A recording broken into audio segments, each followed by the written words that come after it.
I'm so sorry, the connection is unstable. I have to retrieve again.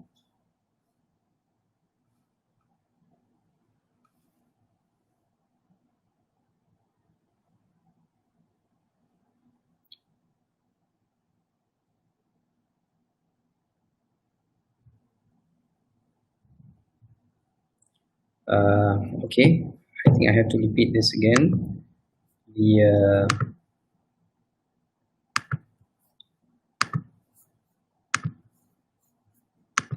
Don't worry, we'll be ending soon, inshallah. Yeah, a few more slides to go. Regarding a qadi, regarding a judge utilizing his skill of judgment and comes to a right decision. So here the Prophet ﷺ says that when a judge utilizes his skill of judgment, and arrives at the right decision, he will be rewarded with 2 rewards. He will have a double reward. But judgment and commits a mistake, he will have a single reward. So utilizing one's skill of judgment is or would entitle one to the reward from Allah subhanahu wa ta'ala, while the other reward would be for arriving at the right decision. Yes, it's raining, so perhaps that is why the connection is.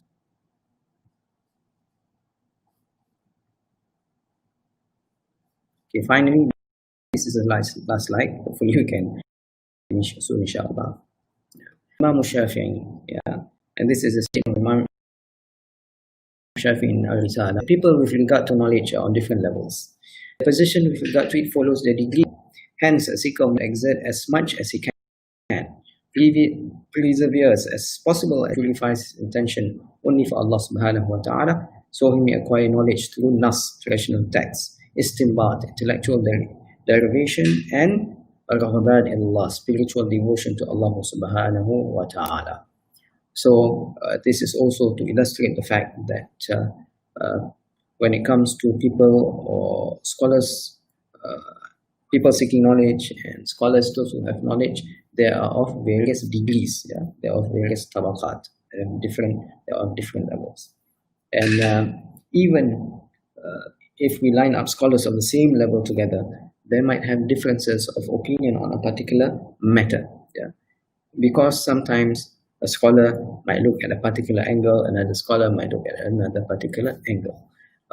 So it is natural for scholars to have differences.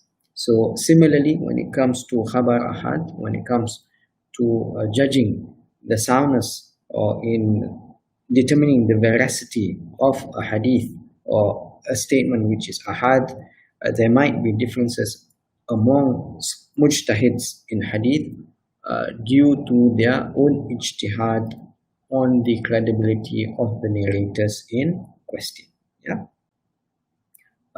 So basically, that is the aim of this lesson today, is just to illustrate that when it comes to khabar ahad, it is not ilm al-yaqeen, it is speculative knowledge, and to determine the soundness of a hadith which is ahad, a mujtahid in hadith, a scholar of hadith, would need to exercise his skills and arrive at a judgment on the credibility of the narrators in the chain of transmission. And because of differences that might arise in regard to the credibility of the narrator or the narrators in question, that would then affect the soundness of hadith, meaning that some will consider the hadith to be sound, while others might not consider the hadith to be sound.